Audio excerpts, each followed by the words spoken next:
life still happens. Right. What's the difference between going through a hardship as a non-believer versus going through a heartbreak as a believer?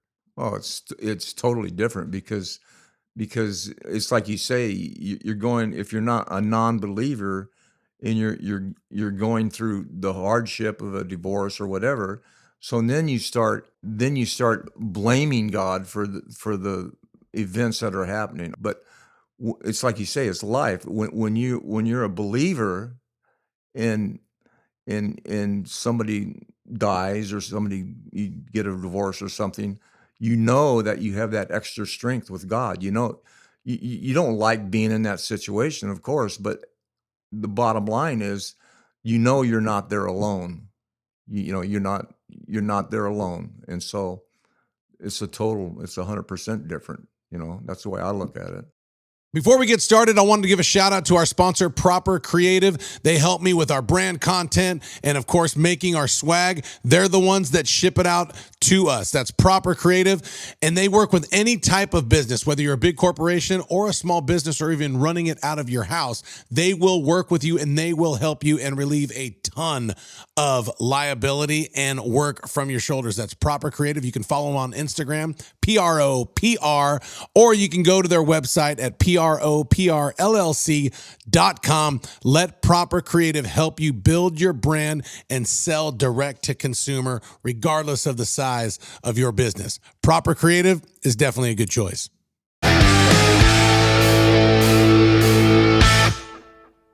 Welcome to another week of Level Up with Matt Rogers. I am your host, Matt Rogers, and we've been gone for a while, and it's 100% this man's fault. Eli. Yep. 100% his fault. He went and got the Rona on us. Yep. And I mean, I'm I'm upbeat, making light about it, but not funny. It was, And it was not good. It was different. That's for sure. Different how? Because I mean, the tough thing is I know a lot of people have gotten sick, and unfortunately I have a lot of friends that have, not made it. Right. I got a little worried. Yeah, man. I mean, it was definitely like, it was intense. There's like this, I was in bed with a fever for 2 weeks.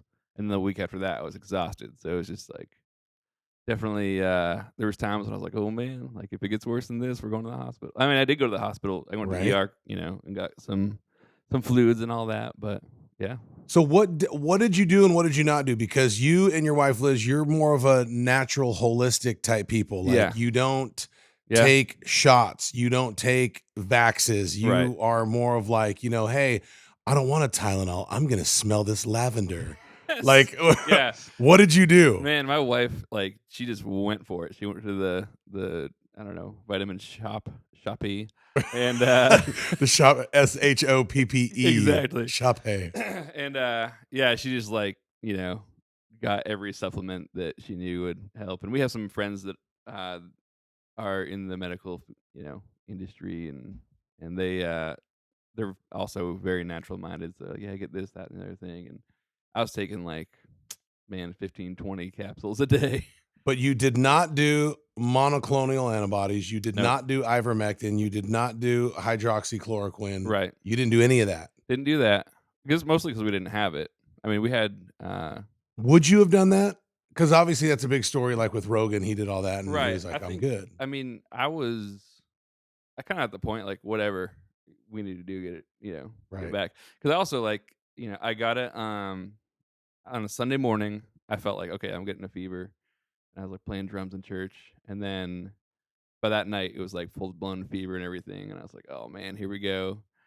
But that whole week I had work lined up and all that stuff. And I was like, man, I got to get back to work and get back to like all these, responsibilities I have. And like, I kept just like, all right, tomorrow I'm going to be better. Tomorrow I'm going to be better. And so did you go to work and go back and do stuff? No, I mean, even the week after I was COVID free, I was still canceling stuff because I just couldn't get out of bed. I was so exhausted. I'd take a shower and I'd be like, nope, going back to bed. So do you think, before I bring in our guest, I do want to ask you, do you think, because I look at COVID kind of like a tornado. Yeah. It will skip 6 houses and then it'll freaking kill 1 house. Yeah, totally. And it's like almost like Russian roulette with, 100 shots, but 4 of them are loaded. Right. And you just don't know. So do you think you were just one of the lucky ones, or do you think it's because of what you took, the natural stuff? I think also like I'm 31 and I'm not like super healthy or anything. Like I'm not sick, but Right. I don't like take care of myself like I should. But also I think I'm just not in a high risk bracket, so I think that had to do with it. But yeah, I mean, I think everything we did. You don't look like The Rock with your shirt off, but you definitely are It's- not on the next episode of My 600-Pound Life. I mean, it's close to the Rock. Somewhere in the middle. Somewhere closer to the 600-pound line. No. But yeah, man. I mean, I think it definitely all the things helped that we were doing. So. What scared me the most is because you are one of the most, like, I love working with you and stuff. Just outside of the podcast, like, dude, you're one of the most reliable people I know. Like, Yeah. I text you, and within an hour or two, you text me back. Right. Even if you're busy, hey, dude, I'm busy, I'll hit you back. Right. Dude, I was texting you, and Yeah. days were going by, and you weren't hitting me Yeah, back. man. And I'm like, that scared me. Yeah, it was like even I think part of that too is just like obviously I was just in bed like doing nothing. I was just sleeping all day. But just like even your brain, like you just forget things. Like So, like, the COVID brain is real? oh yeah, and especially like the week after and the week after that, like the 2 weeks following COVID, it was just like I was like forgetting. Like it was like almost forgetting how to interact with people. It was weird. That is weird. Yeah. So Is that why you're interacting with me really weird right now? dude, it's just so Super strange. awkward to see you. Like, why I'm are you just doing kidding. a handstand while we're talking? But honestly, dude, you look good. Thanks, I man. saw you a couple weeks ago, or what? When did I see you? A week ago? 2 weeks ago? Oh yeah, that's right. I forgot we did that. The Yeah. big baby reveal right, is the when I baby saw you for reveal, the yeah. first time. And that was like right after. That was like one of my first things out of the house. Like after I was starting to like really feel better. So 2 weeks ago, my wife and I revealed we're having our fourth child, which we're Yeah, very happy buddy. about. A lot of listeners don't even know that. Yeah. 43, thought it was a good idea to have another baby. We Yeah. did. I think I should have my wife on here and title it 43 and Pregnant. Yeah. That Yep. would be a good That's episode. another one. Terror Bear 28, she might be coming back. Nice. And we found out we're having a baby girl. Very Dude, excited. So exciting. Eli was here. He filmed it, the reveal. It was awesome. We popped a big balloon right here behind us. Yep. We cried. We laughed. It was good. It was really cool. But that was 2 weeks ago. You look even better now. Oh, thanks, man. You're glowing. Are Well, you that pregnant? was- yeah. 6 weeks actually. Thanks for breaking that to everyone. You are the man. Yeah. You, Well, dude, you got two. I Two. got number 4 on the way. man. And I'm excited to bring in the man that has 5 kids. And I am the baby of his 5 kids. I never thought I was going to have this interview live, but I'm so pumped. He is here. My daddy is in the house. Yeah, baby. Tim Rogers, the Look at patriarch. that guy. He looks better than you. This is good. Dad, how old are you? I am 76. I'll be 77 in January. So he'll be 77 in January. So y'all know this man is a well of knowledge, stories, information. We're going to talk about it. But honestly, like, I think I got my personality and like outgoingness from my mom, but I know that I got my work ethic from you and how to take care of my wife, a woman, from this man. Wow. It's a good man right Thank here. you. That's good. You're a good man. Do you know that you're a good man, or do you just? I've always thought I tried to do the right thing, and but I never thought about, oh, I'm a good man. Look at that, I did this. But yeah, I just always tried to do the right thing. You did. So personality-wise, my dad and I are opposite. I'm very loud, boisterous. He's quiet. He gets loud and boisterous, like when we play family games and stuff. He's freaking hilarious. Yeah. Like, you can't have a good family game unless he's there. I love it. And then if we go on vacation and he's not there, you notice dad's missing. Yeah. He's got the freaking best one-liners. His personality comes out a lot more around the family. Right. But you are more subdued. You are more quiet. The thing I love about you when it comes to like my walk with Christ, you've just always lived it. Mom talked about it a lot and lived it. You've just always lived it. I've heard this man say 2 cuss words in my whole life. And both of it, one was when I ticked him off. The other one was when like he hit his head on something. Right. But my whole life, I'm 43. I've heard the guy say 2 cuss That's words. amazing. Good man right here. Yeah. So, Dad, take me back. I want to know back to the beginning. So, you're born in what, 1946? 1945. 19 right towards the end of the war, actually, World War II.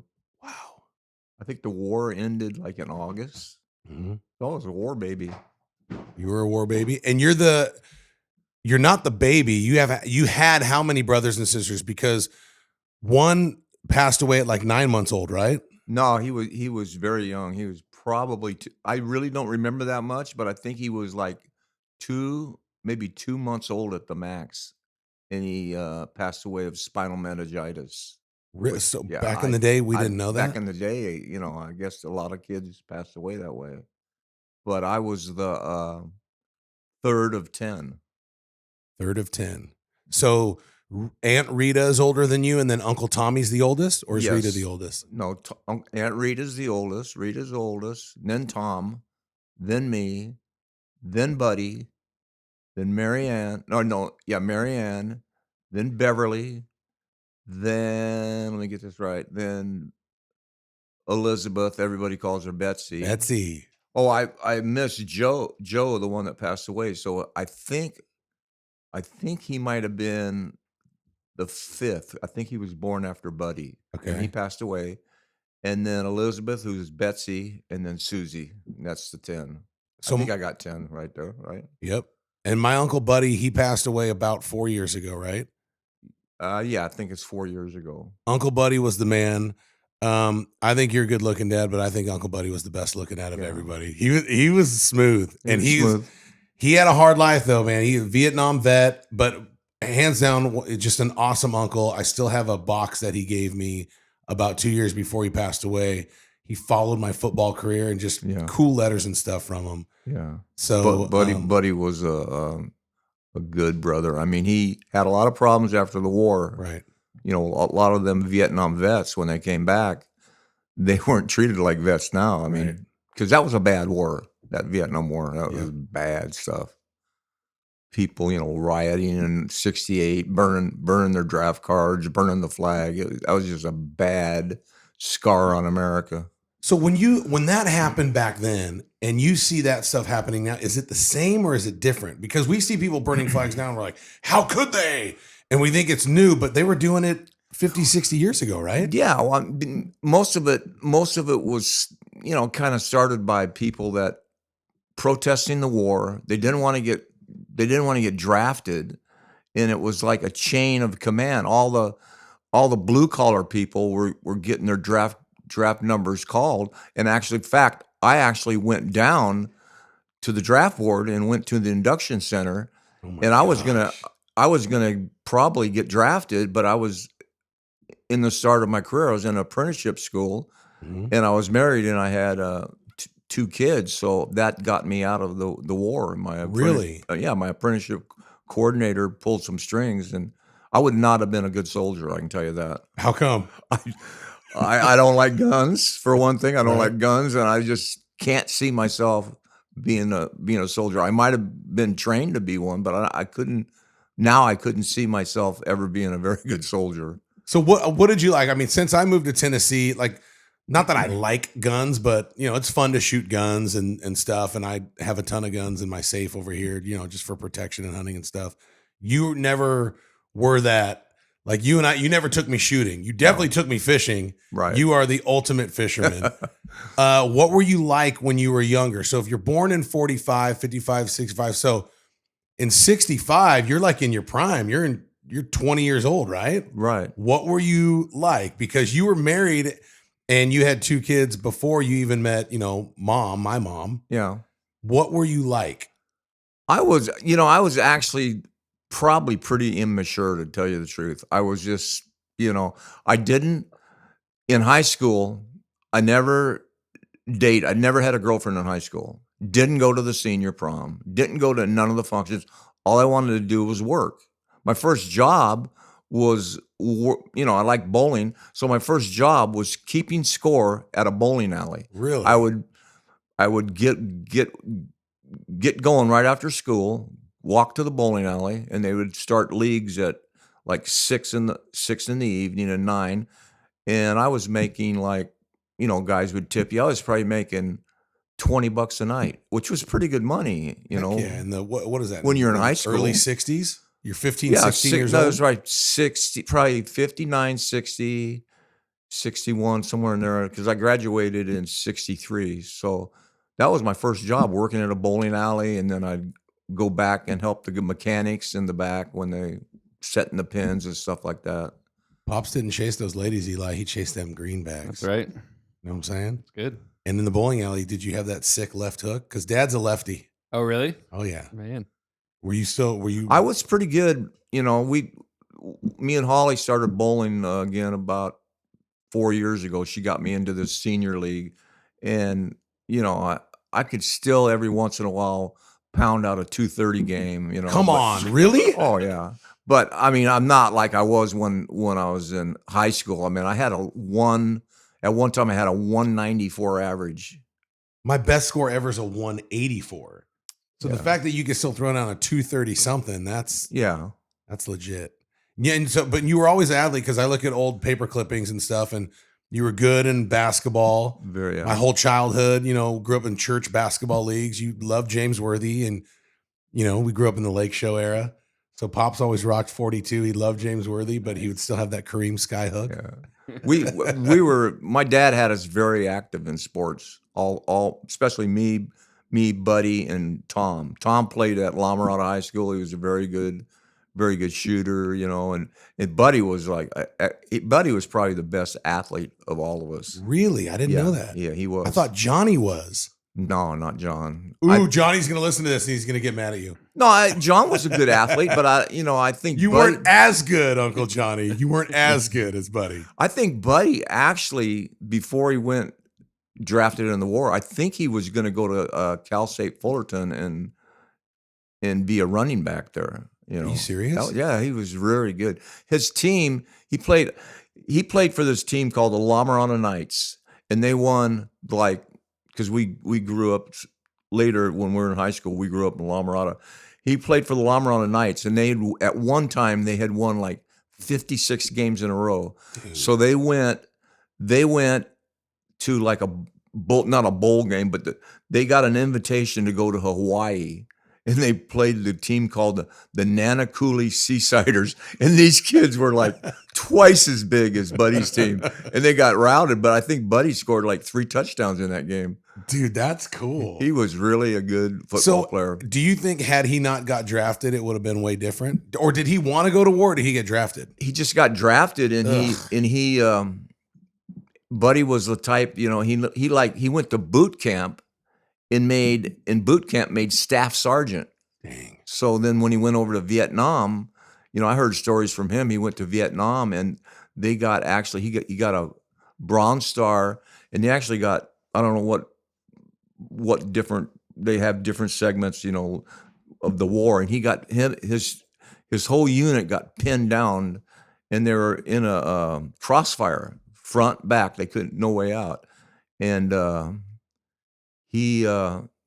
his commanding officers were killed. So he was the leader of the whole, whatever remaining guys he had in there. Out.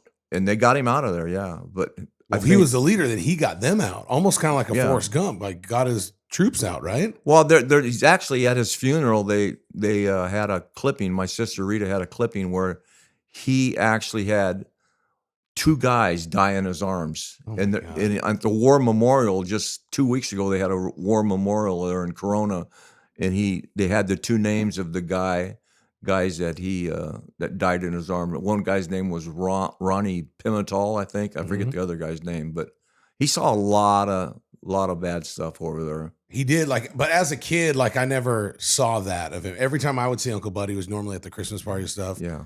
Give me a hug. And when I played football, it was awesome because I really started getting close to Uncle Buddy because he went to all my games. It didn't matter if I was in Indiana, Wisconsin, he would freaking show up. Wow. And this is before cell phones and stuff. So somehow he would get a hold of me and say, hey, and my dad would always tell me, just make sure you have 2 tickets for Uncle Buddy. That's so cool. And he was always there, and he always gave me money. Well, cause you're in college, $100 goes a long way. He was just always like, hey man, I love you, buddy. And he'd always bring a work friend or a girlfriend, and he'd show me off. Dude, he made me feel awesome. And then he would stash $100 or $200 in my coat. What school was that? a University of Iowa. Iowa. Okay, Yeah, that's cool. dude, it was awesome. So going back to you, Dad. Like, so what were you? You said you were immature. I've only known you and Mom as like believers. We grew up in a Pentecostal church, so we saw some really, extravagant things. Right. But you weren't like that No. in your 20s. Like, were you No. a heathen? Were you a bad guy? No. Like, what were you like? We grew up. My parents. We grew up in a Catholic church, so we went to mass every day. My dad was Every day? I mean, not every day, every Sunday. Every Sunday. Okay. So we would go to mass on Sunday. My dad was an usher, and he was actually they have like the Knights of Columbus. He was in the Knights of Columbus, and he was the Grand Knight one year. They have an election and they vote the guy, and he was the Grand Knight. So we'd go to church every Sunday, but mostly in my childhood, I remember we were always involved in sports, basketball, football. Me and Buddy were always in the same league, and Tom was always a league above us. But my dad would be the coach a lot of times. But for the boys, we were just centered around sports because my dad loved sports. He had SC tickets all the time. He took me to the SC games against Notre Dame. I saw some great players. I saw Paul Hornig. No way. When he played for Notre Dame. I saw John Arnett, who played for SC. I mean, John Arnett. God, I mean, you're going back, in the 50s, That's why I grew up a USC family. Yeah. We grew up SC. You took me to some good. You took me to my first NFL game. We were talking about this last night. I saw the Rams versus the Giants, the Yeah. LA Rams versus the Giants, and Eric Dickerson was the running back for the Rams, and Lawrence Taylor was the Dang, linebacker That's for the cool. Giants. Pops took me. That was my first NFL that's really game. cool. So you're talking about your dad. That is Joseph, my Joseph. middle name. Yeah. So Uncle Johnny tells me everyone loved your dad. Like, Yeah. respected in the community, really good salesman. Right. Like, everyone loved him. But I mean, are you personality wise, were you like him or are you different? Because he kind of seems like he was white collar and you're very blue collar. Like, you were Right. insulator, you fixed everything in the house. Like, I never remember you outsourcing anything No. for people to come over and fix something. You always fixed it. Yeah. My dad was a salesman, like you say. He was like one of the top salesmen for the company. And so he was totally that, So Mhm. but that's the thing. Going to school, everybody was getting degrees and stuff, but I knew going to school because all I wanted to do was work. When I didn't want to go to college. I did horrible in school. I saw That's where I get it from. I saw It's your fault. Got it. if I saw a C, all I'd have to do is put a deal there and a mark there, and it looked like an A. But if I got C's, I was a happy man. So I knew I had feel a you. job lined up for feel me. you. I knew I had a job lined up for me out of high school. In fact, I worked my summer year. Or my junior year. I worked in the summer and made enough money to buy a brand new car, a brand new Ford, Brand new. 30. I think it was $3,300. Dang. So I mean, it was just a different time growing up. It was because I just ruined the tailgate on my truck when we went camping in Tahoe, and just my tailgate is going to cost me $5,500. You got a new car for $3,500. Times have changed. Times have changed. But you, so going back to because I want to talk about, before you met Mom, you were married, you got a divorce, you were married to Barbara, Right. which, by the way, now we're all, it's just so crazy how well our life Blended worked out together. family. Yeah. Yeah, because I hear so many people, divorce and this and that, and their families, they hate each other. Like, I love Barbara. Like, Right. Barbara's Yeah. awesome. I see Barb probably once a year. Yeah. This was the lady that you married before you married my mom, and I was even born. And I don't have one bad thing or bad memory about Barbara. Like, it was always just Yeah. love Barbara. There's Barbara. But so taken back, back in the day, it doesn't work out for you and Barbara. Like, why? Like, what happened? Well, I think basically, it might have been more my fault because I was very immature and I worked a lot, and then we had Kenny first, and then Bridget, and then it just seemed like, you know, we were both too immature. I mean, she was my first girlfriend, so I had never had a girlfriend in high school. I never had dated in high school. You know, it just wasn't my thing, you know, and so it just didn't work out. And I think the reason that, like with Bridget and Kenny, although they're your stepsisters, we never, well, especially Mom, she never treated them like stepkids. She treated them like, hey, they're part of the family, and that's why you guys are so close. And it's true. Like, I never used the word. We weren't allowed, Eli. We were not allowed to use the word step or half brother or sister in the house. Correct. That's awesome. We weren't allowed. I mean, that's really good for like just forming a family bond too, like just to put that boundary in place. It That's was, so and the cool thing is, I never looked at Kenneth or Bridget differently than I looked at Timmy or Danielle. I saw Timmy and Danielle more because we lived with each other, but it was always cool to see Kenneth and Bridget because they were older, they were cooler. Yeah. Like my brother Kenny looked like freaking Ivan Drago in the 80s, and it was right around Rocky IV. Yeah. So I always thought Kenny was like freaking He-Man. That's awesome. Like, he was bad. And then Bridget, dude, she was just always like a ball of sunshine every time she walked in, and she was cool. Like, yeah. they were the cool teenagers, and I was this nerdy little chubby kid.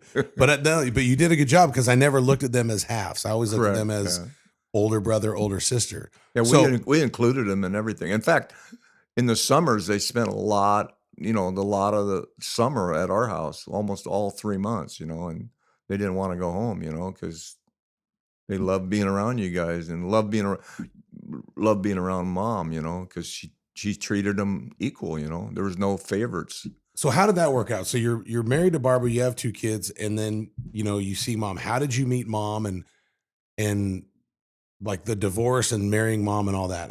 Because at this time you guys are Catholic. Yeah. Right? Yeah. We were Catholic, going to Catholic church. She worked at a teacher's aide at St. Louis, where you guys went. Mm-hmm. And I remember one Sunday she went to church. Well, first of all, tell me how you met her first. First of all, I met her, believe it or not, I met her at a dance club. Like a club. So, yeah, this club. So after I got a divorce from Barbara, I started going to this dance club because it was cool. You know, I'm free now. I had long hair. I looked like a hippie. So I'm free and easy. So I'm just, you know, I'm not walking with the Lord. I'm a good guy, but I'm not going to church no more. Did you look like a hippie, or were you a hippie? I wasn't a hippie. No, I tried to pretend like I was a hippie. Hey, I had long curly hair. So I met her. Hey, Daddy. I met her at this dance. Did you get high? Huh? Did you get high back in the day? I think I didn't inhale. I'm gonna pull a Clinton on that. I didn't inhale. I didn't inhale. All right. So you look like a hippie. You don't inhale. You're in the nightclub, and then what? So I saw your mother. I walked in, and actually I met all my high school buddies there, and they kind of had like the run of this club, and so they kind of pulled me in and said, "Hey, man, you just come, hang with us." So I remember going in there, and I ain't looking for nothing. Because I got a divorce, so I ain't looking for love. I ain't looking for get remarried. And you're how old? 22? I was. This was in young 70s, so I'm 25 now. Okay, I'm supposed to be a grown man, right? I'm supposed to be acting like a grown man. But hey, I was because I never did no partying in high school, so this was like my party years. So I walk into the club, and I don't know how long I'd been going there, maybe 1 or 2 weeks. So I go to this club one time, I walk in there, and boom, there's your mother sitting there with this girl named Dodie.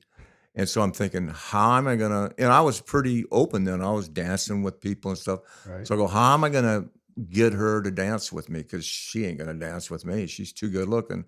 So I went up and asked her girlfriend to dance, and your mother was sitting there. Well, there you go. Your mother was that one by asking the other one to dance. So your mother was sitting there, and so I'm dancing with this girl, and in those days you're dancing and doing whatever, and The but chubby you can still, checker, yeah, you're doing the twist. No, you're not doing that. the But twist and so I shout. ask her, I go, what is the deal with that blonde? Does she date? And she goes, she's been checking you out. I go, Let's seriously? go. Yeah. I said, seriously? And so after that dance, I started dancing with her, and then we would meet there. She had a job, and we would meet there every Friday and Saturday night. I would have just went straight up and said, look it, I'm going to be honest with you. First of all, your name's Dodie. You're out. Secondly, I like the hot blonde standing next to you. I'm just using you to get to her, but no, I'm just so you asked her out. Then we started dating. Yeah. And what was she like? She was like a good Catholic girl, right? Yeah. Hey, were you a bad Catholic boy and she was a good Catholic girl? I think so. Yeah, I think so. Because, I remember going over there one time and meeting her dad, and he didn't like me because of my heard those hair and stories. stuff. But he ended up loving me. I mean, I was like his favorite for a while, Yeah. until he passed away. But yeah, she was a Catholic. She was younger than me because she was just out of high school, and she had a job at this restaurant, Rod's, down there, and we couldn't wait to see each other. I mean, I look forward to Fridays and Saturdays because I knew she'd be there, And then after a while, we kept dating and dating. And funny story is, she said it was one of them things like after a while, she said, paint or get off the ladder. Marry me or trade me. Did she really say paint or get off the ladder? No, she just put it there to say, hey, I think we'd been going out for a year, and I knew I loved her, but I was always had this thing like, if I get married again, what if it fails? So I still had a little bit of insecurity in me, like, God, I don't want to marry. I really love her. Really want to get married, but Right. what if I get married again and it blows up in me? And so it worked out. So did she kind of like, because the way she used to tell me the story, she made it sound like, and it's, I haven't talked to her in 17 years because she passed away in 2004, but she made it sound like she kind of held you to the fire. Like you said, like either marry me or I'm gone. Right. Almost like she pressured you into marrying her. Did she or not? She didn't pressure me. I mean, if you look at it that way, she did pressure me, but I knew I wanted to marry her because I knew she was a catch. And I knew she was a good woman, and I in my mind I go, why not take a chance? I mean, this is probably going to be a really good thing. All right. So I mean, you could look at her and say, well, did she pressure him? But I don't look at it that way. Right. I look at it like, hey, she did the right thing by doing that, or I might have missed a great opportunity. Yes. Because we are going to talk about, after mom passed away and then, you became on the market and we did feel like someone was pressuring you, and that's different. I want to compare the two. But before we get to that, so you marry mom and she got pregnant and then there was an earthquake and she fell down the stairs and lost the baby, right? Yeah, she was about, I don't think she was that far along, maybe 3 months. And there was a big earthquake. I think that was in 71, the Sylmar earthquake. Yep. And we were living in a bachelor apartment, and our bedroom was upstairs, and we were running down the stairs, and the stairs were just like moving like that. And she stumbled and fell. And I remember going to work that day. I was working down in LA on Wilshire Boulevard, and everything was closed down. It looked like a war zone down there, glass in the street. And I remember going home, and we were living at our mom's for like 2 or 3 months, and I remember her sitting there on the couch in the rocker recliner and crying. And she said, "Yeah, I lost a baby." How hard was that? That was hard, very hard for her. Hard for me, but I mean, it devastated her. She never told me much about it. Like, what was it like? She was just like depressed for like a week or two. In fact, her mother, Anita, she would say, your husband's coming home, get fixed up. I mean, she just sitting there, wouldn't do nothing for about a week or two, as far as I remember. It hit her hard. Different times, like like moms nowadays telling their daughters, "Get fixed up. Your husband's coming home." Like that doesn't really it happens, Right. you know, but just a different time. Yeah. I Yeah. want those old school things to come back. Not just that, but like other things. Like when adults sit around the table back in the day, like the kids weren't allowed to come up to the table and bug them. And you left the adults alone with respect. Now it's like, you know, little Johnny climbs on the table. It's like, oh, that's just Johnny. He's a kid. It's like, Right. no, dummy, get your kid off the table. And Right. let's freaking get back. Anyway, I retract. So then you get pregnant again. You have my older, not oldest sister, Danielle. Right. Then you have Timmy. Both of them are born with godparents. Something happened between when Timmy was born in 74 and when I was born in 78 that you got, quote, born again. Right. What happened? And by born again, I mean born again Christian. That means you're no longer a Catholic and you became, I mean, mom was a freaking radical, spirit-filled, holy roller, Bible-thumping Christian. Like, what happened? Okay. She went to this, it was like, I forget the exact year. It was probably 70, 77, 78. And so there was this church in San Dimas, and the Catholics had this thing going on that was called the Charismatic Movement. So she went down to the church. Well, her mother went, it was like a one week deal. They were having this charismatic movement. So her mother went down, and you know, grandma, she was kind of grandma. So her mother called up her and said, I just went to this service and I'm a born again Christian. I go, oh, and mom, Sam says, well, I'm going to go tomorrow night. So I think she went the next night. I think Charlene went with her. So Charlene's my aunt. yeah, Sis, that's your mom's aunt. sister. And so they drug me the next night, and I'm standing there, and it was the Holy Ghost was in there, and I remember closing my eyes, and they were singing a song, and I remember like just a brush of wind, like Jesus just walked by me, you know. Really? Yeah, it was crazy. Because that's why I know it's real. Because you're not a charismatic guy. You're No. not. No, Oh, not at all. so for you to say that, it must have really. It was something. It was a God moment right there. So then, fast forward, then she started going to Covina Assembly. But in the meantime, you guys were you were still in St. Louis, and I think she was helping there. I was born in 78, but when I was born, I don't have godparents. Yeah. Timmy and So- Danielle, they all have godparents. I know. So yeah, and then we were going to Covina Assembly. But what really happened is, I don't know if it was you or Tim, one day on Fridays, I think you guys took First Communion at the church. Mhm. But one Friday or something, it was either you or Tim. I think it was Tim. They wouldn't let him take communion because he was going to another church. That's how kind of backwards. I don't want to say backwards, but they Right. were kind of backwards, the Catholic Church then. So that just ruffled mom's feathers, and she says, you know, you're not Right. going to go there no more. So. Wow. And then we started going to Covina Assembly, and that's how I got indoctrinated to. So did you have did you, quote, give your heart to Jesus? Did you go up? Like, did anything happen? Have you ever been slapped on the head and gone under? Like, what happened? What happened is we were on a camping trip. We were on a camping trip. You know how we used to take those camping trips? Everybody got in the motorhome. Hume Lake. Hume Lake. So we're at Hume Lake, and we all got motorhomes, and I like to fish, so we're fishing at this lake. But Hume Lake has Christian conferences they used to have them almost every week. You know, you'd come in on a Friday and you'd stay till Sunday and leave, and you know they had food there and everything, and you had a cabin.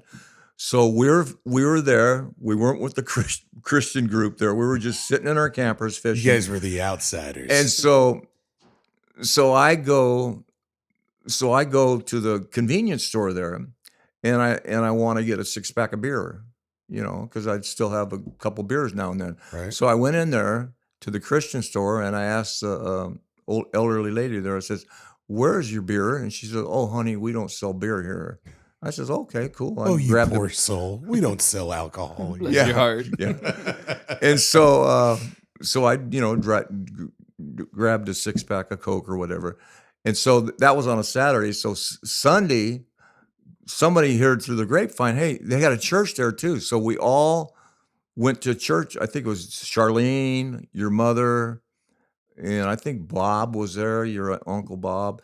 And we were sitting in church, and this guy is just delivering a hell and brimstone surface. What was his name? Because you had to Google him. I'm one getting time. scared. I'm getting scared, man. I'm going to come and wrap this up. I got to get up to the altar. What was his name? Because I Googled him. I forget his name. Was it the guy with the big hair? No, that was a different time. Okay. That was the Dwight Thompson. Dwight Thompson, okay. So anyway, he's preaching this sermon, if their key phrase, if you die today, are you sure you're going to go to heaven? Right. And I wasn't sure. So That fire insurance. yeah. And so, but he went on and on and on. And I knew, I says, I'm going up there. I'm going to raise my hand or whatever it takes. So he finally made the altar call, and bam, my hand goes up. And I look around, and your mom's hands up she was already born again. But so he called us up, and I was the only guy that went up there. Out of the whole place? Out of the whole place. Did you care? Did you feel stupid or didn't? No, I didn't even look. I just happened to look around. Nobody was there, but your mother went with me. So what changed for you after that? Because let me ask you the first question. Because I grew up, like I said, I mean, you were great. Like I experienced Christ so much through you and Mom, and I'm so thankful for that. The way you came to Christ, it sounds like you were afraid, so you raised your hand.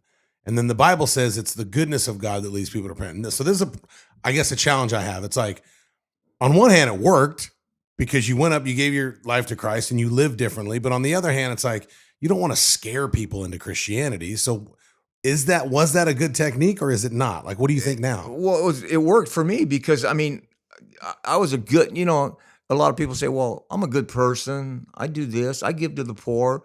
But that's not what Jesus says. He says, unless you surrender your heart to me, there's no place for you. So there's no gray area. So I knew I was like kind of living on the fence. Mhm. So I wanted to make a full out commitment, that, I never read the word. And then, like most born again Christians, then I just plowed in there. I mean, I was listening to Christian radio. I was looking at Jack Dobson, every Christian station I could find for about a year. I was just engulfed in it, Why? Was it because you were afraid, or was it because you genuinely wanted the more? fear, I actually, when I went up there, I actually felt a change. I felt like a command. Hey, you got to start changing your life, Right. Because you got to remember, I worked on construction sites, and you're just bombarded by foul language. You're working with all these different trades, and I didn't want to live like that no more. I got a tough question for you. It's not going to be a tough question for you. It'll be a tough question for the listeners. It's about alcohol. My whole childhood, I remember you coming home from your hard day of work, and you always had a beer. And back then, you can drive with a 6-pack of beer, and it wasn't a big deal. And I'd always like sneak and take a drink of your beer.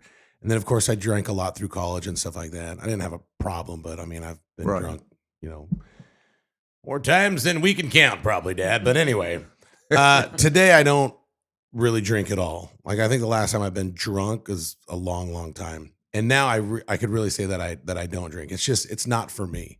Like, I felt like God told me a while back, like, it's not for you. Not so much wine. Like, I could have a glass of wine maybe once in a while, but in terms of like beer or hard alcohol, that's not for me. Mom gets sick and diagnosed with cancer for the first time, I believe, in 1986. 86. I was told by you that March 11th, 1986. I think you told me that you made a deal with God that you wouldn't drink anymore if he healed her. Is that true? Am I saying that right? Yeah. What happened? I was in the waiting room when she went in, and she had this she just had this lump. She says, I just feel like there's something wrong with my body. Mhm. So she went to her doctor a couple times, and he says, oh, they did these mammograms or whatever they do. It's just a cyst. Don't worry about it. It's just a cyst. So finally, she talked to her mother, and she says, just get it out. Just get it out of there. Just go in there. And she said, I'm getting it out of there. So she demanded that her doctor do, open her up and take the cyst out. And he didn't want to do it. He says, it's just a cyst, trust me. Well, we went in there and it was she had an early morning surgery. And I remember sitting in the waiting room, and it was going to be like an hour. He goes, well, I'll be out of here. Dr. Peters says, I'll be out of here in an hour. It's just boom, take it out. Then. So I remember sitting in the waiting room, and I'm looking at the clock, and I was reading the sports page. And next thing I know, I wake up, and there's a Bible in my hand. I didn't bring a Bible. I didn't see a Bible there. And I'm already a born-again Christian then. So it was open up to Psalms 138. And Psalms 138 says something about, I'm going to be your shield. The enemy's after you, this, or I don't know. I can't quote it for scripture, but something like that. I'll protect you. And then right after, I'm like, how did I get this Bible? And I kept reading that scripture, 138. Wow. I go, what does this mean? And so the doctor comes out, and I could see that he had been crying or something, because her and her doctor were really close, because she went to it there a lot. And I remember him coming up to me and saying, something went wrong. There was cancer behind that cyst. And that's how I found out. I said, okay, well, what do we do next? And because I just had this piece of me, because I just read that scripture. And he kind of looked at me like, what a callous guy, what do we do next? I just told you that your wife has cancer. But I felt like, hey, we can handle this. God's in control. And from there, led us to a right doctor in Long Beach. She did the implant, and then she was cancer-free. And so right then and there, I says, I gotta do something. I'd be proactive here and do something. And you're not supposed. It tells you in the Bible you're not supposed to make vows because you can't keep them. Mm-hmm. So I just said, I'm gonna make a vow that I'm not gonna quit drinking until she gets well. And so I quit drinking just like that. So I mean, I wasn't an alcoholic. I'd have a few beers a day, right? But it's still. Why did you pick that? Why? It just seemed like that was the best thing I could offer at the time, because I didn't smoke, right? So I said, what can I do? That's how my mentality was. What can I do to show God that, hey, I want to make this right? So I thought, why not just give up drinking beer? I mean, it's cool because you honored that. You know what I mean? And you went through. So when mom passed away, and we're going to get to the good stuff here because life's really good right now. But when she passed away, that first year, I mean, for me, it was like a blur. What's the hardest part because I know that there's people out there listening right now that are going through something like that. They feel scared. They feel alone. They feel crushed. They feel like they want to give up. For you, we were all grown, so you didn't really have anyone in the house with you. Like, I'd come over and stay a day or two. Yeah. Danielle, Timmy would come over and stay a day or two. But, 95% of that time you spent alone in the house and stuff. A, what was that like? B, did you ever want to quit? I never wanted to quit. I mean, I had a really rough time the first year. I'm not going to hide that fact.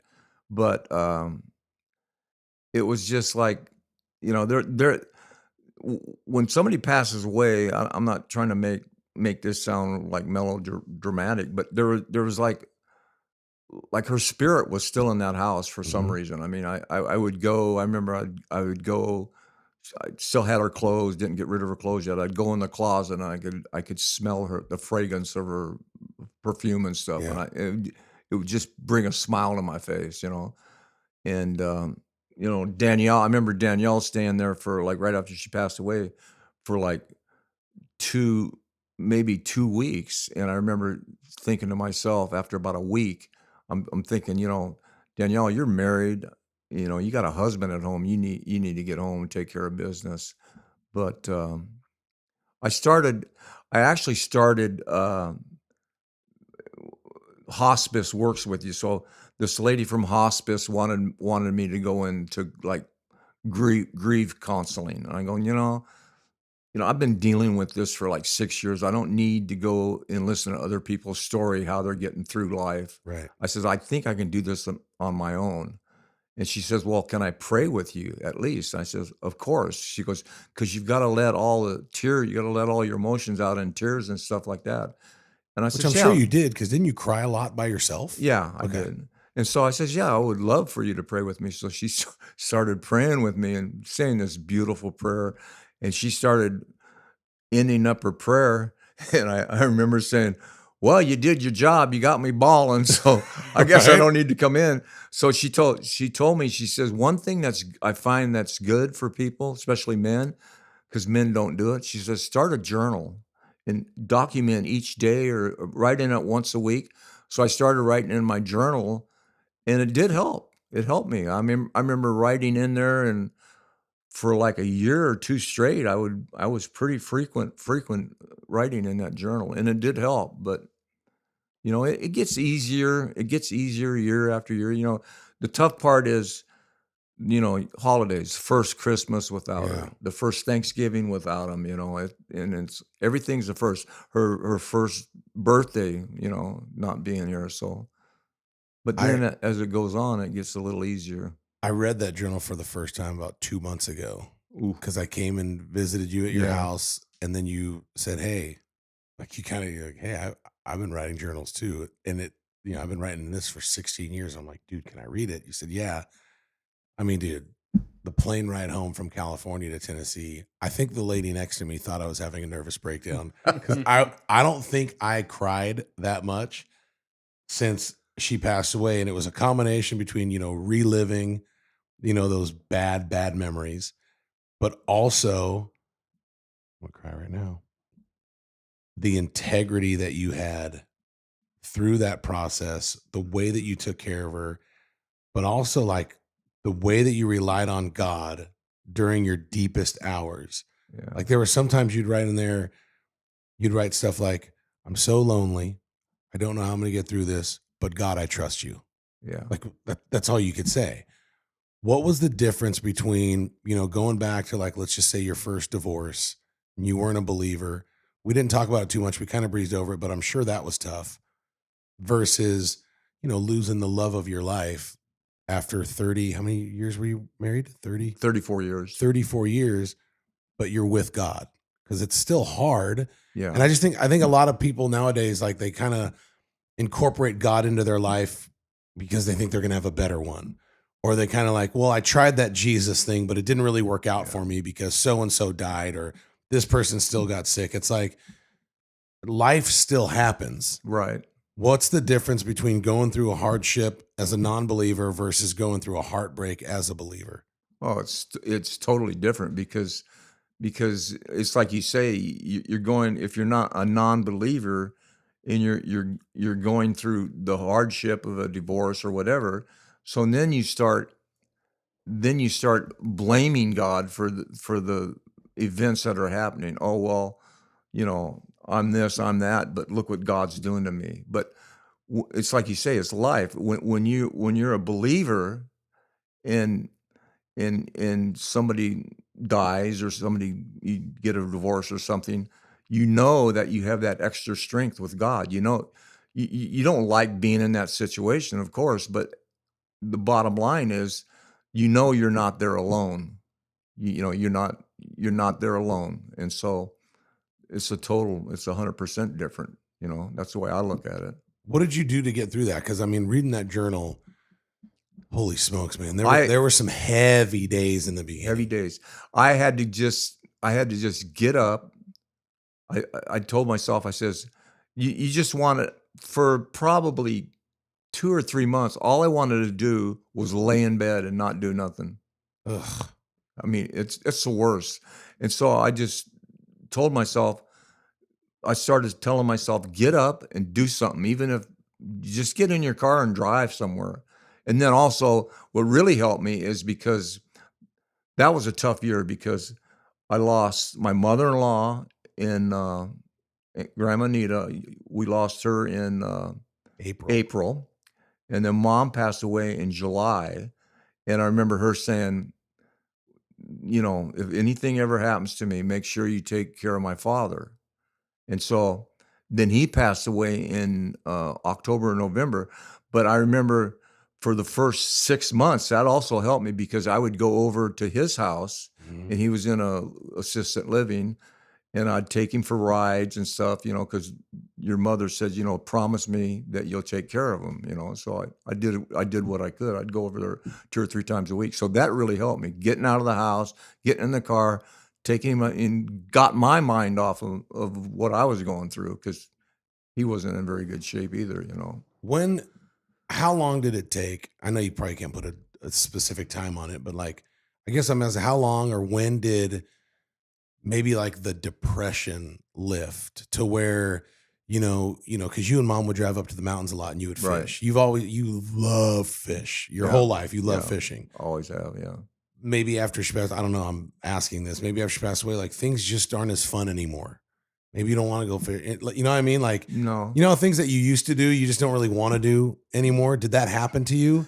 It was more of a thing like, I can remember probably the first year, maybe year and a half, where I made myself go fishing. I got up, but I didn't have that same excitement of going, Right. I'm gonna go to fish and maybe I'll catch a fish, maybe I'm not. But before it was like, I'm gonna go out there and I'm gonna show these guys, I'm gonna catch the biggest fish. Right. But yeah, you kind of force yourself to do things because that's the right thing to do. You can't lay around, waller in bed all day long and feel sorry for yourself because it, How it happens to everybody. how important was, and don't just say this because you're sitting here and I'm your son and stuff, but like be honest. How important was family? How Fam- important was your kids to keep you going? And Family was did we ever huge. bug you? No, family was huge because, like I say, I had a lot of close church friends, but it's not the same. You can you can open up to them, but you can't really open up to them. With family, you can really open up because you're comfortable with them and they're comfortable with you. You don't have to put on a charade. Mhm. So yeah, family was big part of pulling me through that. Big, Did big part. did we ever bug you? Did you ever want us to leave so you could just be alone? No, no, you never bugged me. I mean, I remember taking care of going over to Danielle's house and taking care of her kids, and it was like another day out, another step forward. I'm gonna go over there and take care of her 3 kids. She was working. I remember taking care of Jackson and Kanan a couple times, but it was something to do. One of my favorite, I mean, the last month of my mom's life is a memory that I push far, far, far out because it was so bad and gruesome and not cool. The one story that I love though about her last days was the moment that you got with her before she transitioned to heaven. Tell us about that because The moment what? the moment that she passed away, Oh, because our house was filled with friends, yeah. family. She had two best friends, Vicky and Jan, that just took care of her. Like Vicky is or was a nurse, and probably still is, but someone was always around mom. Yeah. So you didn't really get one-on-one time with her, Yeah. and people, meant well. Same with you, but what happened right before she passed away? Because I think in a way, it really is a beautiful story. Yeah. So, yeah, like you say, the house is full and, everybody's always checking on her, and not to diminish God's power, but, a lot of people thought, hey, she's going to pull through this 100%. 100%, and you could see her struggling in the bed. So all these people around her, and I remember sitting on the couch over there by the window by the pool, and I'm thinking, I got to get, I got to get some alone time with her. And then something happened. They all went in the dining room, and so I had that one little moment, and she went up to her, went on her bed, grabbed her hand, and I was just kind of praying to myself, Lord, be merciful. I don't think I ever said Lord heal her, but I was just saying, Lord, give her mercy and let her pass in peace. Don't let her because she was struggling breathing and this and that. And I remember watching her breathe, and she would like take a deep breath and then nothing. And I was sitting there counting, and it would be like 1, 2, 3, 4. it got up to like 10, and then take another deep breath, and you could kind of sense that it Yeah. was coming to an end. And I remember sitting there for maybe 2 or 3 minutes, watching her breathe. I'm sitting there praying, closing my eyes, and I'll open my eyes every now and then. And I watched it one last time. She took that breath, and I'm counting 1, 2, 3, 4. Gets past 10, 13, 14, Jeez. and I thought, that's it. She's gone. I remember, I remember calling you guys in and saying, "Hey, your mother's gone." And I felt bad that nobody else was there, but at the Well, same for you, it time, was it felt like it was for me. It was like I was almost like telling her, "It's okay. You yeah, fought your best. You yeah. run your race. Now go get your reward." And that's just the way I felt. And I remember the pastor. I remember the pastor coming over with a bunch of a couple board members of church, and we went outside by the garage there, and he pray, and he says, "Tim, what do you want to pray for?" Mhm. And I remember saying, I just want you to pray that she will have a peaceful transformation, transformation as she makes her journey up there. Dude, you're a good It was, man. it was a tough day. So then that first year, like we talked about, was rough. And then I watched you start to, life was different, obviously. And I watched you start to live an independent life. And honestly, you did really, really well. Like, I don't know, man. You've always been such a great dad. Like, you're the guy, you've never missed any of my little league games. You went to pretty much every freaking football game, whether I was my freshman year where I played one play and I sucked versus my senior year where I started and played every play. And then, the Rose Bowl, we had more people at the Rose Bowl than any other person on Yeah. either Purdue's team or Washington's team. I think we had 250 people there or something. Something like that. 50-yard line. I mean, you never missed a game with mom. You never left her side. I mean, most people say, you know, my dad taught me how to be a man. And that's true. But I could honestly say my dad taught me how to treat a woman and take care of a woman. I appreciate that. And I'm the man I am today because of my pops. Like you're just loyal. I call you Old Faithful Yeah. because you are just always there. You're a good man. I watched you I don't want to say get better because you weren't sick, but I watched you elevate in your stature. Like you didn't lose your confidence. Like I never saw you as like a widower or a Yeah. weak man. Like you still had your swag because you were only, how old were you when she passed away? 60? So, 2004. So I was 61.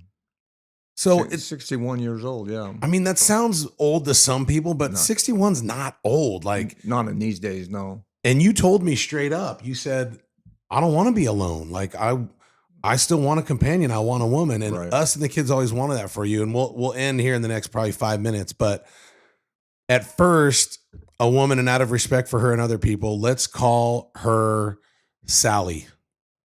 Woman came into your life. We'll call her Sally. It just didn't feel right. It felt very, and tell me if I'm wrong or right.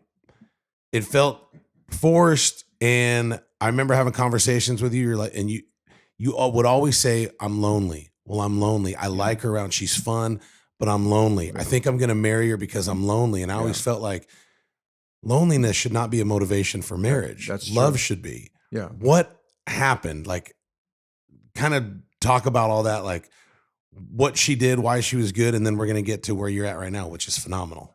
Well, yeah, she was younger than me, and Which never bothered me, by the way. she was younger than me, and I was kind of flattered. But yeah, everything, and it wasn't like I seen her every day, but on the weekends we would go out and it was fun and this and that. But it just seemed to me like, not to put her down or nothing, but it never seemed right for me because why? Just because feeling? well, first of all, people say, well, age doesn't matter. It does matter. Really? Yeah, it does matter because if you're 20 years older than somebody, I mean, I'm looking from my perspective. I'm not looking for her perspective. She's 20 years younger than me. So I'm looking at, okay, when I get 80, she's 60. I don't want her taking care of me when she could have a better life. You know what I mean? So I always looked at it as that. And I just thought, if I got to choose family over her, my family comes first. So that was my big So motivation. you definitely felt that way? Yeah. Because that kind of makes me sad. No. It makes me sad that we made you feel that way. No, Even though, if we're being honest, we kind of did. you didn't make me feel that way, but I knew in the back of my mind that I don't know. I just kind of felt like it's not going to work for me. I mean, From our perspective, it just always felt forced. Yeah. It felt like you weren't, because I can honestly, I don't, correct me if I'm wrong. I don't feel like you were still grieving mom, were you? No. You weren't? I don't think you were. No. It was more like, we would have a couple months together, then we'd have a fight, and I wouldn't talk to her for a couple months. And then she'd be doing her thing, and then How would you get back? Would she call you or would you call her? Because I remember you being broke up for 2 months, and then all of a sudden we'd be at a family party, and it's like, oh my God, she's here again. We would just run into each other at church, and then just take it from. Hey, you look really good in that dress. You want to go to Chili's? But yeah, it just seemed like, in the back of my mind. In fact, we used to go out and people would comment and I'd make her mad, and I'd go, yeah, oh, that's nice. And because I still wore my wedding ring. I never took my wedding ring off. So why? I just never did. I just never took kind of jacked up for her, right? Yeah, and it was jacked up for her. We would go out, and I would say, yeah, I brought my daughter out for lunch. And, she would get so mad. So I was probably not very kind to her in certain areas, But there was a point. It was your birthday. We thought you guys were broken up, but you showed up to the party with her. Yeah. That was a shock. Yeah. And then what was equally a shock is Eli. I'm bringing you into the story now. We were all singing, and all the kids and grandkids are gathered around my dad. Yeah. It's my dad. He's the freaking man. Right. Like, he's all the stuff we've talked about today. Yeah. Like, dude, this guy has one in life. Yeah. He's the Jacob that has turned into Israel. Right. This is our man. Right. And we're all gathered out. Happy birthday to you. And we're all clapping. He freaking leans back and goes, slaps a wedding ring on the table. He goes, well, now's as good a time as any. I asked her to marry me, and we're like, what? And needless to say, I got up, I went into the bathroom, I cried, I punched the stall about 4 times because I might have had anger issues at the time. But that was a bomb drop. Why did you do that? I don't know. I really don't know why I did it. I have no answer for that. I honestly do. Okay. I mean, even after I did that, and I'm not gonna bash her. She's gonna make somebody a great wife. Right. She's a good person. She did have a lot of great qualities. Deep down inside, she's a great person. She's a good Christian, but it just, you might say it was I did in a way feel forced by her, but what was that, 5-6 years ago? Yeah. So I mean, but I just never felt that it was right. I just, in my mind, I thought. But you were going through with it anyway. And I'm saying that because I know there's people listening right now that are either the kids or the parents going through that, and they might do it. And if it doesn't feel right, don't do it, right? Yeah, don't do it. No. Not only because your life can go down a different path that's probably not the best one, but you might miss out on God's best for you, which for our family, my dad, her name is Holly, and we're bringing her in right now in this story, and we freaking love her. Yeah. She's the best. That's so good. To the point to where now I'm like, man, I can't believe she really takes my dad and puts out, like, she's the bomb.com. So before Holly came in the picture, I remember sitting down with you, Dad, after it was evident you're going to marry this woman, Sally. And you and I, we went to Millie's, and I said to you straight up, I don't want you to be alone. I want you to be with a woman. Yeah. And if this is the woman you're going to choose, I'll support you. I'll back you up. But I don't think loneliness is a motivation, is a motivator to build a marriage on. You want to build it on love. And I don't know how I walked away praying like, God, if this is the woman you want for him, let him move forward. And if it's not, don't let it happen. I remember getting a call from you like 2 days later, and you're like, I'm not doing it. Yeah. Broke it off, and we're not getting back together. What happened? Well, after I did what you call the bomb when I dropped the ring, I had a sick feeling. I mean, my gut was telling me this ain't right, and it went on for, I don't know, a week or two, and then that was my birthday, and we broke up before Valentine's Day, so we were only engaged for what? Not even 2 months. Was the breakup hard? Because that's scary, dude. It just, I don't know. I mean, it was. She came to the door, and I told her, I said, I can't go through it. She was, ordering wedding dresses and making all these plans and this and that. And I'm thinking, I know. each day, dude, we got to save the date. Oh, really? Yeah, You sent out save the dates. each day, I started getting more and more anxiety, and I'm thinking, something's not right. I'm supposed to be. Forgot about that. You sent out save the dates, Man. Yeah, and then I'm getting more and more anxiety, and I'm thinking, I don't think I can go through this, man. I'm just which gives me even more respect for you, not because, like, dude, that's hard. Very hard. And you're 69, 70? If you're 76 right now, you've been married for 4 years, you had to be 70. Close to it, yeah. 69 or 70, and you called it off, which shows a lot of guts on your part.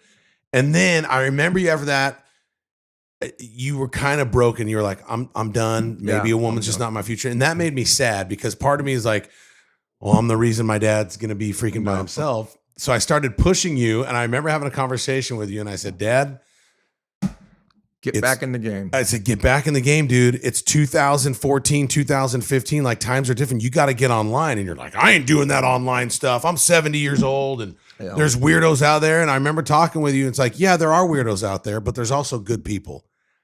And you did the online thing. I think I got him on Match.com, and then he evolved and went, and he found it on his own. He went to a place called Our Time. Okay. Which is for, like, older people in his position.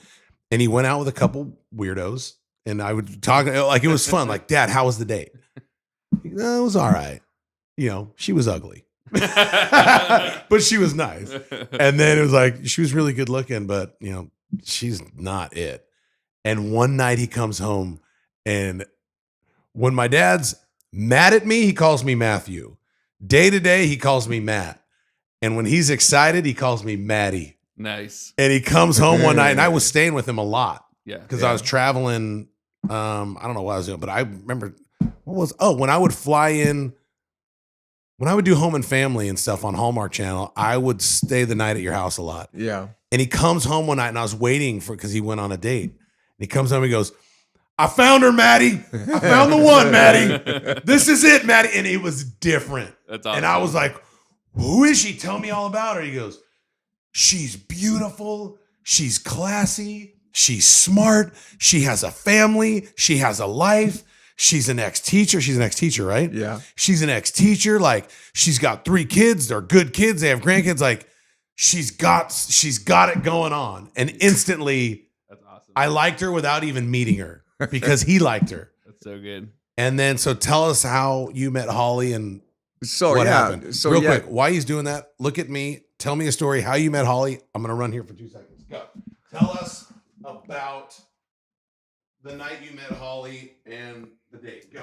Okay, so yeah, like you say, you got me on Match, and then I think you signed me up for three months, and then you renewed it, and I said, don't use your credit card no more. So I finally went on a couple dates, like you say, and they didn't pan out. And I was down to like the last 2 or 3 days, and I said, "Hey, I'm done."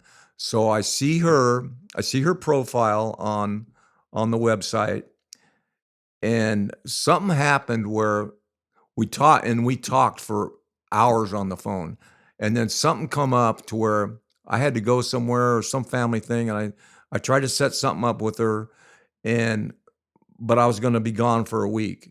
And so I get back to her, I think on a following Monday, and said, okay, where where's a convenient place to meet? We go to lunch or something.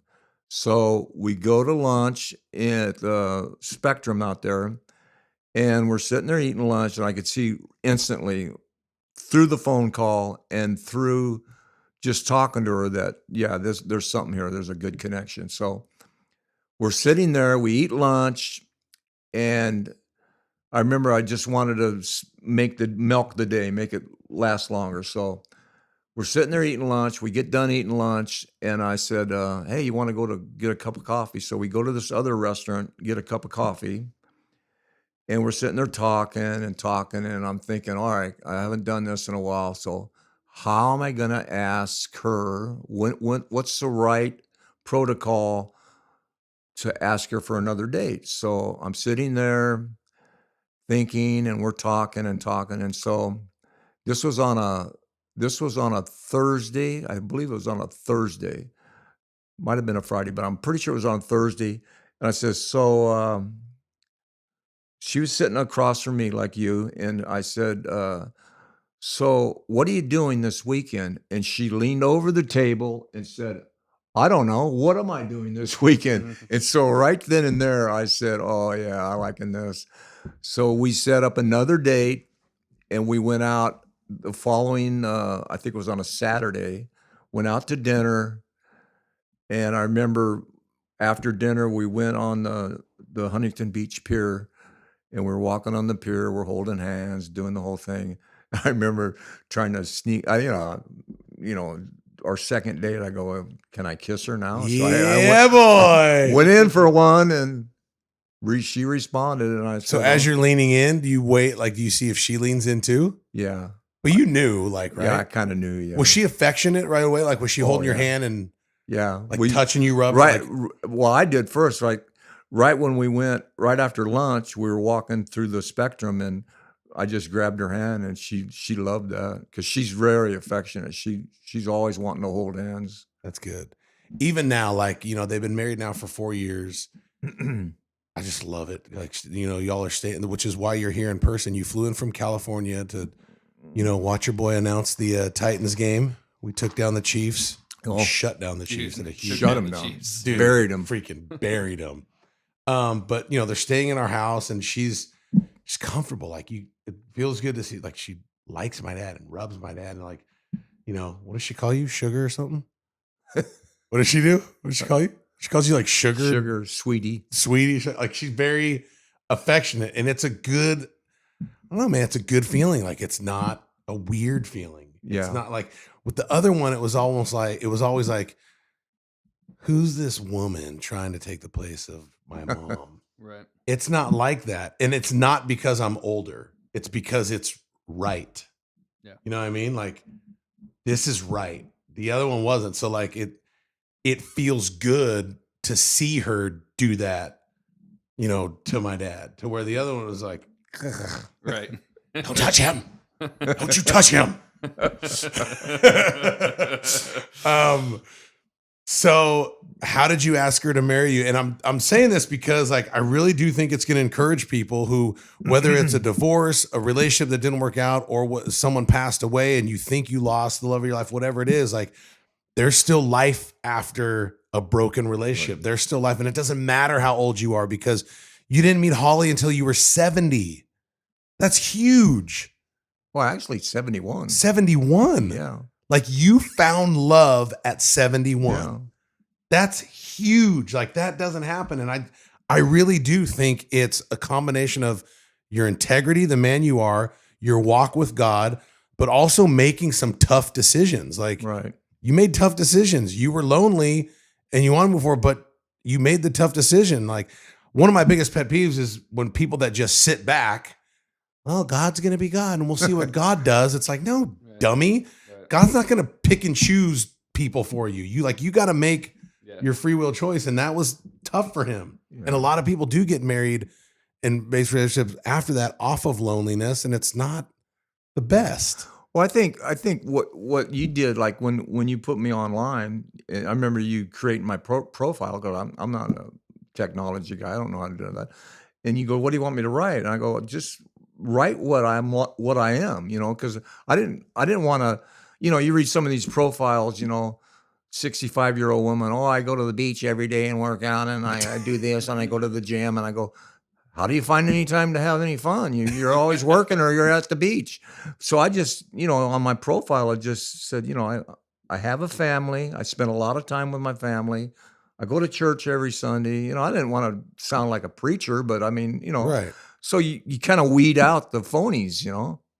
And so, you know, that has a lot to do with it. I mean, You made an honest profile. honest This profile, is who I yeah. am. Because then you never had to fake it when you met him. No. Because then you didn't have to look she at him had- and be and like, she what do you had- mean you go to the beach every day? You're as white as a ghost. I don't believe you. But what'd you say? But she had a lot. Her profile was the same. Her profile kind of matched mine. You know, she had a family. She was a believer. You know, that's huge. If a believer goes out with a non-believer, I don't really seriously know how that's not going to work. You know. Mm-hmm. So I mean, she had a lot to offer, a lot at the table. So that was kind of an easy choice. But we hit it off right away. I mean, I kind of knew. You know, I kind of knew right away, like if I'm going to get married, this is a keeper here. How'd you ask her to marry you? That's very uncomfortable. I mean, I'm not a romantic guy, I guess. It's uncomfortable to tell, or it's uncomfortable to It's do? uncomfortable. It's uncomfortable to probably because I actually took the ring that the girl, when I dropped the engagement on, she gave me the ring back. So Thank goodness. I always wondered that. yeah, Right. I didn't know the answer. she gave me the ring back. So I didn't want to give her the same ring. So it was a pretty expensive ring. So I had your jeweler Mhm. design a ring, George is George the the- man. George the jeweler, but the proposal came. It was like we were making a drug deal. He drove up we met him in a parking lot. He made the ring, and we're in the back seat of his car, and he's showing us the ring and everything. And I said, "Okay, there's a ring." There it Oh, is. she was with you? She was with me. Oh, so she knew you were designing an engagement ring. We went out and looked at rings, and then we took the ring to your guy, Oh.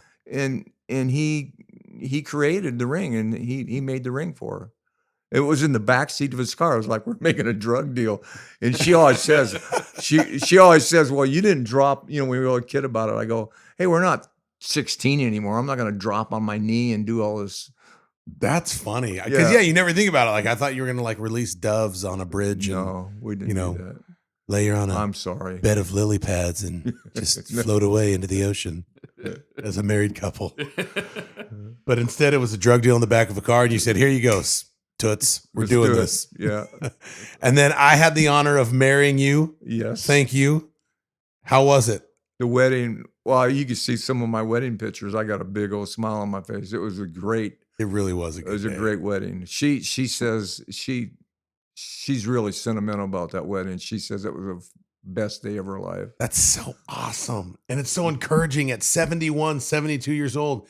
And dude, it wasn't weird. There were no uncomfortable stares across the room wondering if her kids like us or we like them, or Right. is this the woman for my dad? Like, there was none of that. none of It that. was the way it should be, That's so Yeah. good. as perfect as it could be under the circumstances, because dude, you freaking did the right things, Dad. Well, not only that, but I think a couple weeks before that, we arranged a dinner and we all met there so everybody could Mhm. meet each other. And I love her family. Like, we don't kick it. We're not super tight and stuff, but like, dude, all of her grandkids and her kids, like, they're great people. That's cool. And even now, like, when there's challenges, not to get too much into it, but about 2 years ago, my dad's coming out and he lost his footing and slipped and freaking nailed his head Oh man. on the sink or the toilet or something and passed out. And she called her son, and her son was there, Norris. Yeah. That's awesome. Freaking Chuck Norris, bro. No, his name's Norris. And he's there and he took care, because like, I'm in Tennessee, like, I can't help. My Right. sister lives an hour away. My brother's gone. Like, That's cool. her family's awesome. Yeah. Like, it's the way it should be. That's so good.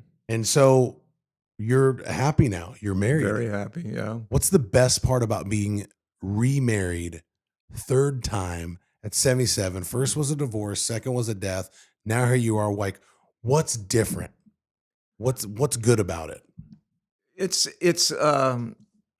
it's totally. I mean, with your mother, it with my first marriage was very short, very immature. I was very immature. I'm not going to say Barbara was immature, but I was very immature. I probably shouldn't have got married. Second marriage, your mother was the love of my life. I mean, we would still be married today, no doubt in my mind. This marriage it's kind of like, it's like a companionship. I mean, it's kind of like your mother. We kind of know what each other's thinking without speaking. And it's just, we got the same interests, she likes to do gardening. I'm not so much, but I help her. But I mean, we got a lot of the same interests. We're both good Christians. I mean, we do our church thing and everything, but it's just a very easy, smooth marriage. I mean, we have our arguments when I'm driving. She doesn't like my driving. Mom didn't like your driving, and I don't like your driving, so it's not her. What's that say? Oh, Dad. There's a saying that the last thing I see when I get off the freeway is the finger. So, so I guess I'm not a good driver. You're not a good driver, but you are a good man. Pops has good taste. Barbara, smoke show. My mom, smoke show. Holly, smoke show. Dad knows what he's doing. Loves them blondes, don't you, Dad? He loves them blondies. What did one of your friends say? What? Who was it? Says, dang, he married Dolly Parton. Who said that? I don't know. Well, somebody said it. I can't remember. One of your friends or somebody. I forget who it was. Probably Caleb. My boy Caleb always has the best one-liners. No, Dad, I love you. I love you too. You're a great man. You're a better man. You're the best man. No, I'm not. We always ask our guests to leave one, like almost like Jerry Springer's final thoughts, whether it's your favorite quote, your favorite Bible verse, or just like a life lesson. What would be your final thoughts as you leave our listeners and, on the show about anything in life? What would you say? Oh my, let's see. I think I would quote a Bob Dylan Oh, yes. phrase. Come on, Daddy. Want me to bring it? Yeah, what is it? There's no success like failure, and failure's no success at all. Figure that one out. Don't make a bit of sense, but it does. There's no success like failure, and failure is no success at all. So in other words, when you fail at something, what do you got to do? You got to get up and try it again. And you fail again, you get up and try it again. Because failure, you got to take the last line. Failure's no success at all. Failure's no success at all. Yeah. Now I get it. You get it? I like that. Yep. Failures. There's no success. No success. There's no success like failure. In other words, you learn from your failures. I get it. And The light failures went on. and failures no success at all. See, I didn't get it, and now I get it. You got to get it. Yeah. I love that. That's how Dylan is. Nobody says I can't understand what he's talking about. I thought I had to be high to understand I Dylan, was but gonna I'm say, completely I sober think- right now, and I think get it. Dylan, inhaled a lot. But I and you can use that. and you can use that. You can use that. And failures, ... no success at all. Mm-hmm. Dad, you're the best man I ever met. Thank you. I love you, buddy. Thanks for doing this. You're a great son. Did you like it? It's fun. Are you glad you did it? Yeah, kind of. 6 out of 10. What's that? You like it? Yeah, it was fun. You're the man. That's my pops. That is the man that made the man right here. That's right. The man that made me the man I am. If you like this, if you think this can encourage someone, which I know it can, please like, subscribe, and share like we always ask and we always do. Eli, we laughed, we cried, we got educated today. Yeah, we got back into it. Pops is the real deal. That's right, Pops don't mess around. man. Good guy. Good guy. And you're a good person. Again, if you like, subscribe, and share, thank you so much. Every week we are back and we have unbelievable guests. So please, please, please share this podcast. And please don't forget to be real with your loved ones. Love them. Talk to them. Call them to the carpet. Good. Hope for the best for them. Pray with them. And, make them listen to Level Up. It'll be good. Right. All right. Thank you for another week of joining us. This has been another episode of Level Up.